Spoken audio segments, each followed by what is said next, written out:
Hi there, you're listening to the Estranged Heart podcast, and I'm your host, Kreed Revere. Welcome back to our returning listeners, and if this is your first time here, thank you for selecting this podcast to listen to. As we begin today's episode, I invite you to grab a cup of coffee or tea, settle in, and listen with an open heart. But first, the regular disclaimer. I am not a licensed therapist or counselor. Nothing within this podcast should be considered or taken as therapy. If you are in need of therapeutic support such as counseling, please seek out a therapist near you.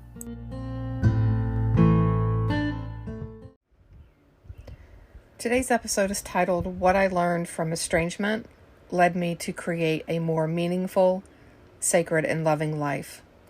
Before we dive into today's episode, a couple of announcements. The recently reconciled moms Zoom support group will begin on Saturday, June 17th. If you would like to get into this group, please feel free to email me at theestrangedheart@gmail.com. Again, theestrangedheart@gmail.com. And in this group, we will be covering topics such as, how do I continue to walk on eggshells and still have a life?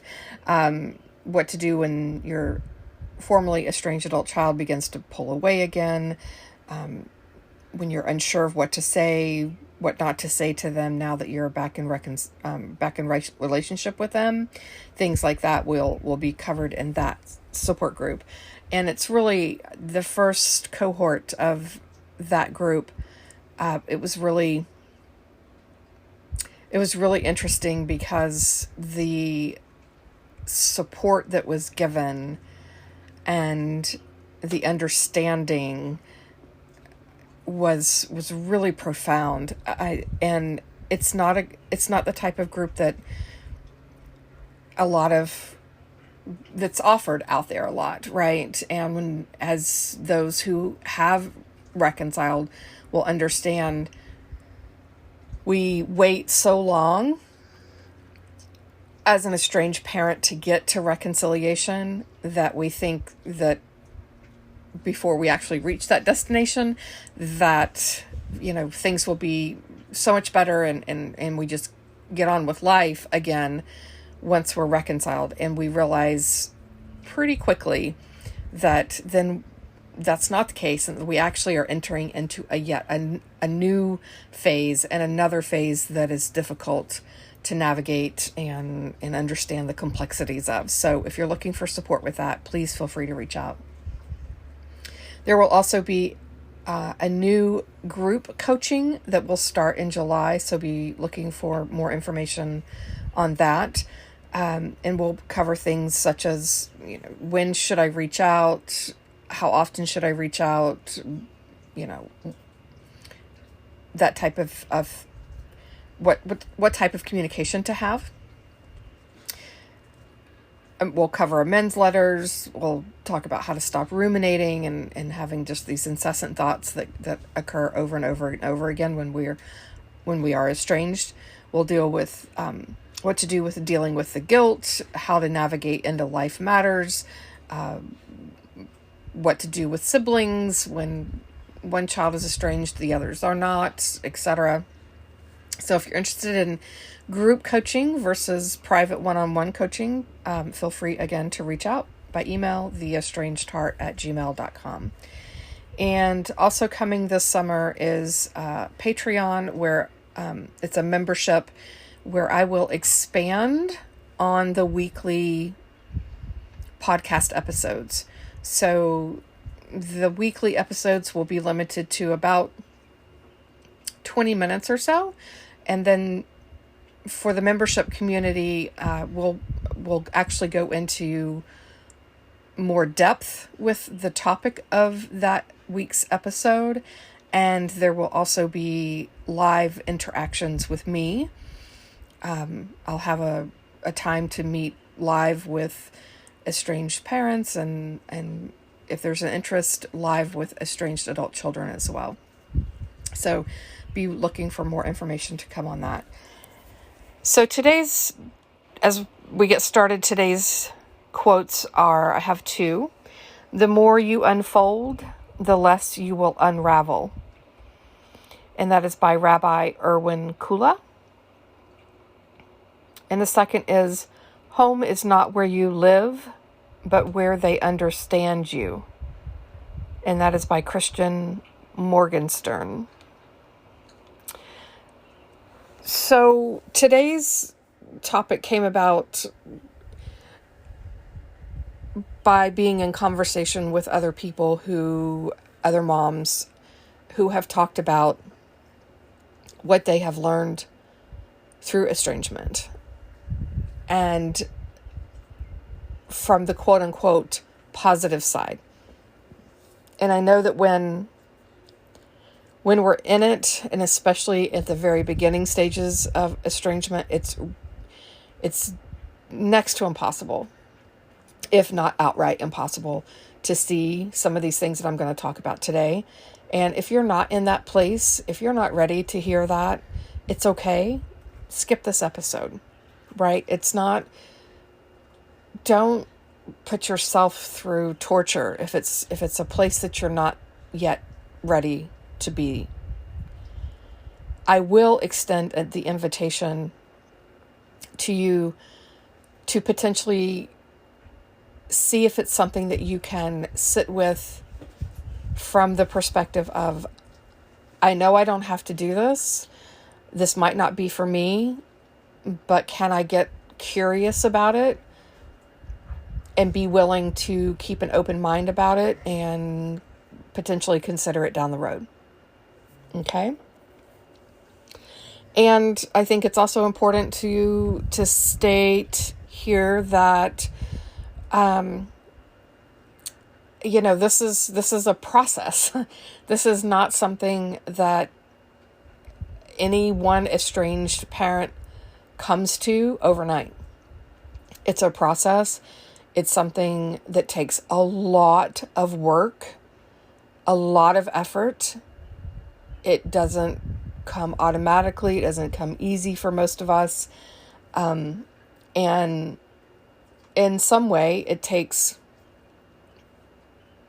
feeling supported in a way that allows these things to rise to the surface. It's kind of like allowing the cream to come to the surface, right? It's just not something that inherently just, comes out of the blue. It does take effort. So how did the three things that I learned from estrangement and how I learned to navigate my life and still navigate my life today is really releasing expectations of others. And that is one I have to say that I still have to work on from time to time. It's not something that I've aced. The second one is keeping my side of the street clean, and I'll get into more of that in a moment, and be loving and giving at all times. So those are the three things that I've learned. And the biggest being the release of expectations. But how did I even get there to have those three things realized from my estrangement experience? Well, first of all, I think it's next to impossible for someone to arrive at any of these points and places without having processed the so-called quote-unquote negative emotions, right? And if we think about those negative emotions, a lot of those quote-unquote negative emotions arise out of grief.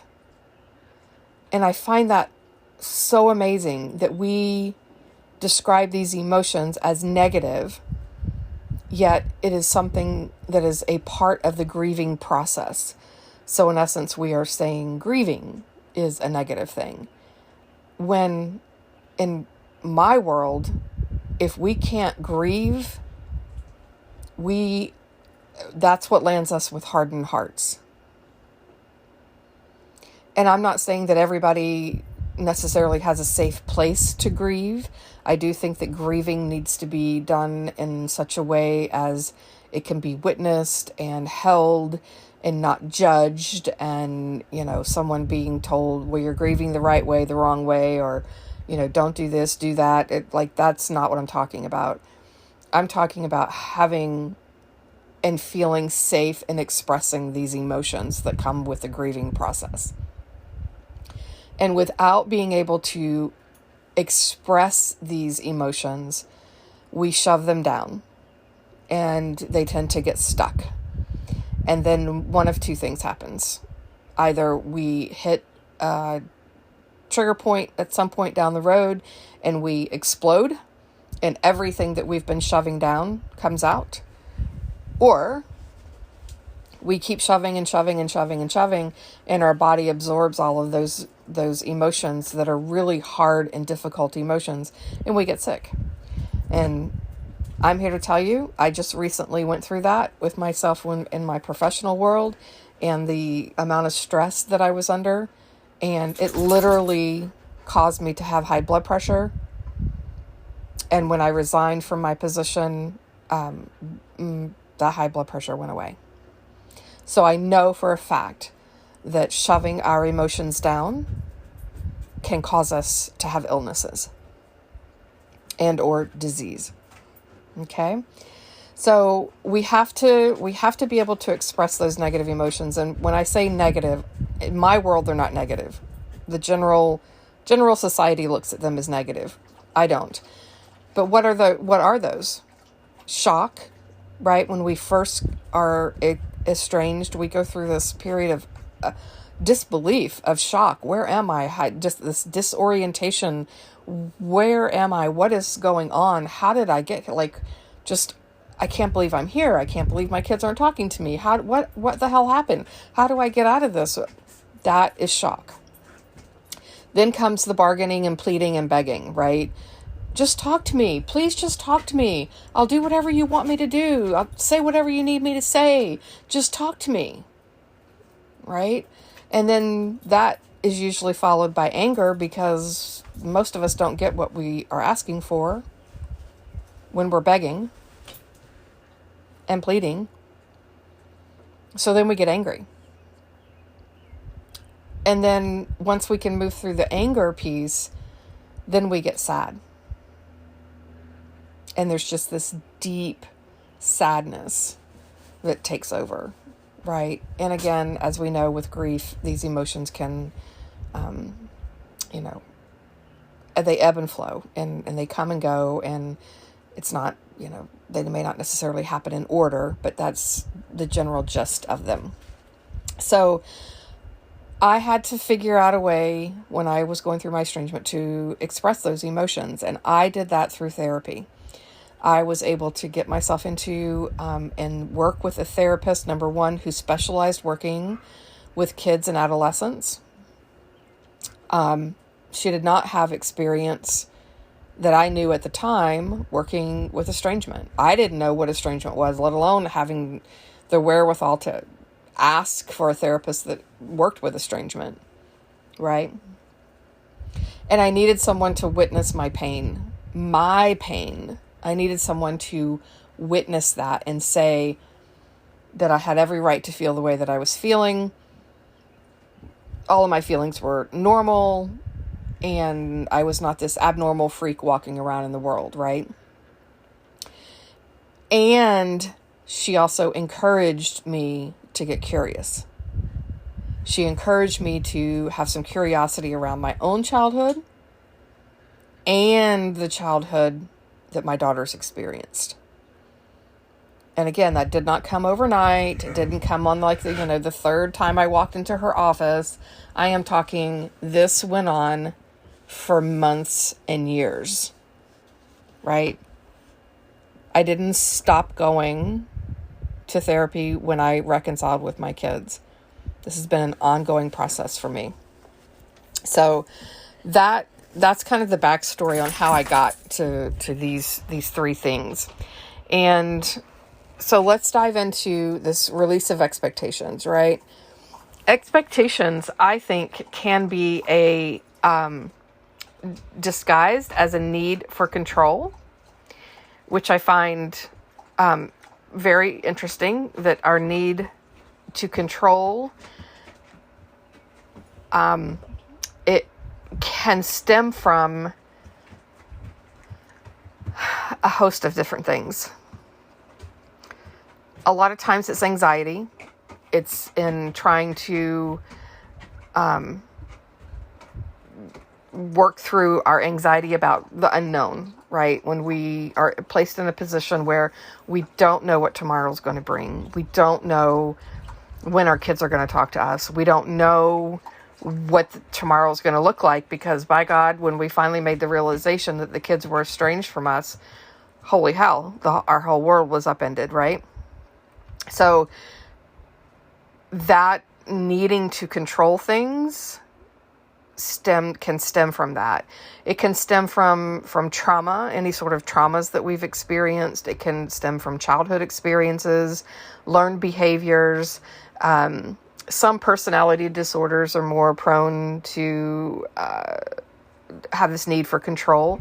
But in general, for the bulk of the population, for those of us who are estranged, it really stems from this fear of the unknown, and I believe trauma and our childhood experiences. And, the fear of the unknown is anxiety and can lead to OCD and things like that. So, but I think that the need to have an expectation, the expectation that our children are going to take care of us in our old age, right? That calms our quote unquote fear of the unknown. What's going to happen to us when we get old?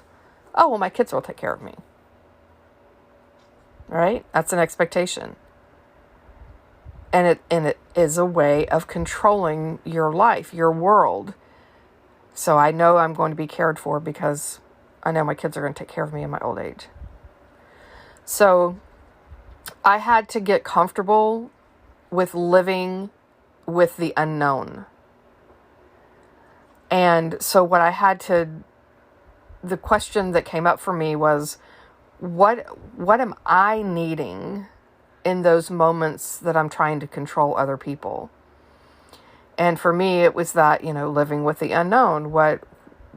Okay, so what is my need? My need is to know what's going to happen. Why do I need to know what's going to happen? Where in my childhood did I not know what was going to happen that might have caused me some anxiety? Perhaps that was the time when my parents divorced and my dad went away and I didn't know if he was coming back the next day or the day after that or the week after that or the month after that or the year after that, right? So I lived with this whole thing in my world, and then I ended up in careers that did the same thing, being able to control situations. So I controlled my kids. And then I had all these expectations of what my world was supposed to look like. And estrangement taught me really quick that I can't have expectations because I can't control other people. So then I also had to come to a place with my own mom, speaking from the perspective of an adult child who had once been estranged. I had to realize through my therapy process what my parents were actually capable of giving and what they weren't.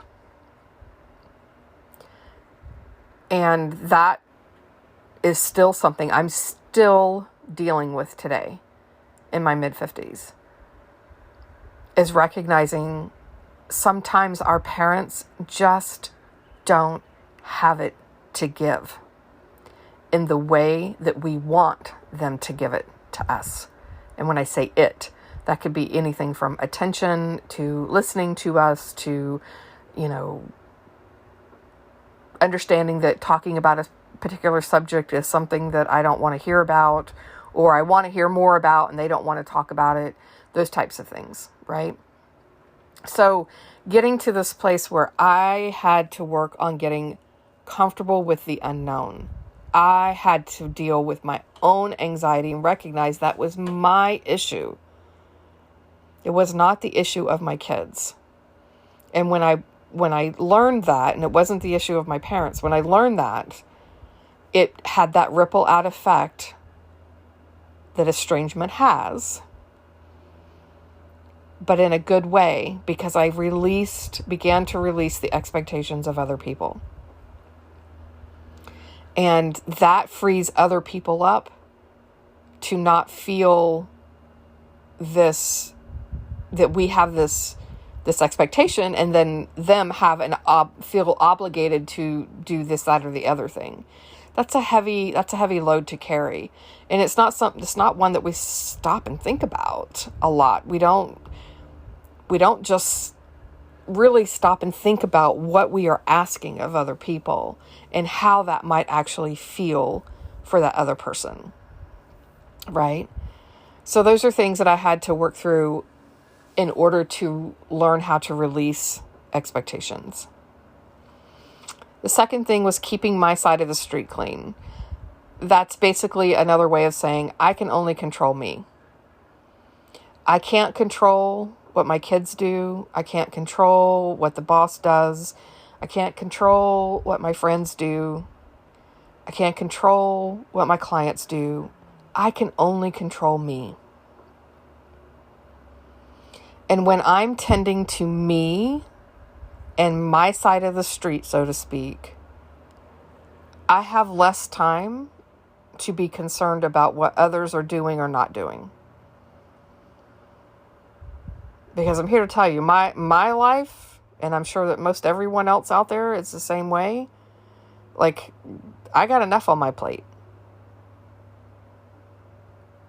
And so when I was able to release expectations of others, and I began focusing on me and what I needed to do for me, then I had less time to worry about what they were doing, not doing, how they were doing it, why they were doing it, all these things. And I released them, so to speak, to live their life in whatever way is working for them at the moment. I knew that I would be present and ready to welcome them back when they were ready to come back. But in the meantime, I was getting on with my life. And it's much more difficult to get on with our life when we're concerned about what someone else is doing or not doing. And then I had to consider what needs I had, right? Again, what do I need? And then I had to figure out a way to get those needs met, but not through my children. Right? And I think that's something that we do as parents. We can saddle our children with a lot of having to tend to our needs. And many times that is very off-putting for our children to be our caretakers. And I mean caretakers in the sense of emotional caretakers, mental care, caretakers, not necessarily just physical caretaking. And then finally, be loving and giving at all times. I did this to the best of my ability. I still do it today to the best of my ability. I'm not perfect. I make mistakes. And I try to own up to those mistakes when they happen. I apologize. I've learned through estrangement the importance of taking accountability and making amends. But I was able to do that through my therapy process, right? I shout out to my therapist, because she's the one who taught me what it felt like to be on the receiving end of kindness and compassion from another person, from another human being. And when I was able to actually experience that, and I mean feel that within my body, that I was not being judged, that I was accepted for who I was in the moment, right there as I was, I felt a freedom and a love unlike anything else before. And then I came to this place where I was like, how could I withhold that from my own children? If I could see myself in that place of being a imperfect human being, and someone else was able to hold kindness and compassion and love for me, how could I possibly withhold that from my own children? So I believe that my gratitude practice helped with that. It helped me to keep that frame of mind most of my day, every day. And if I'm giving, I can't be taking and consuming all the time, right? So if I'm giving love and I'm giving kindness and I'm giving compassion, I'm not just taking. And then from that perspective, I'm leading my children by demonstrating firsthand for them what my therapist did for me. Understanding that they are human beings who are imperfect and that they have much less life experience than I do. And they are simply doing as I have been doing my entire life, trying to figure out this thing called life. And where do they fit? And how does this feel to me? And how do I navigate this? And they're going to hurt people along the way. Hurt people. And I'm not saying that as an excuse. I'm not saying that to give anybody a pass or anything like that. I am simply offering that as an explanation so that we can reach within and understand that we too have done very similar things. Maybe not exactly to our parents, but maybe we did that to a friend. Maybe we've done this to a sibling.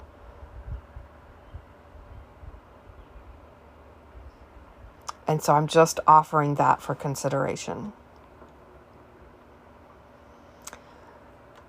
Again, I didn't come to this in the first 6 months of estrangement.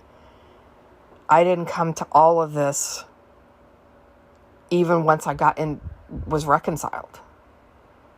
This is a process, and this is what I work with my clients on in coaching, is how to get to this place where we can have an open heart, where all of our pain can be felt and witnessed and held,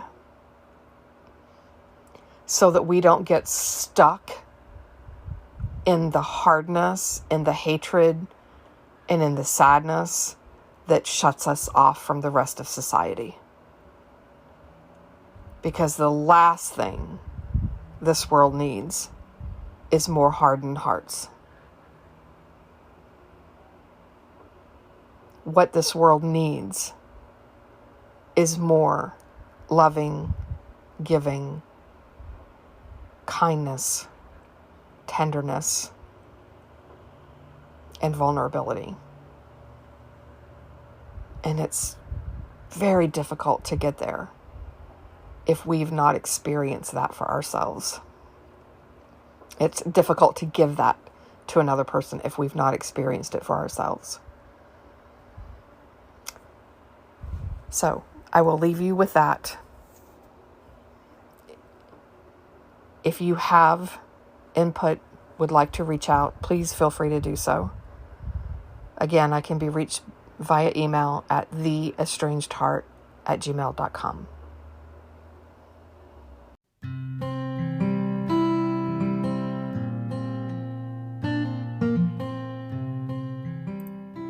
This brings this episode to a close. I hope that this time together was time you feel well spent, and that you are able to find some takeaway nuggets to help you on your journey, wherever you may be on your estrangement and reconciliation path.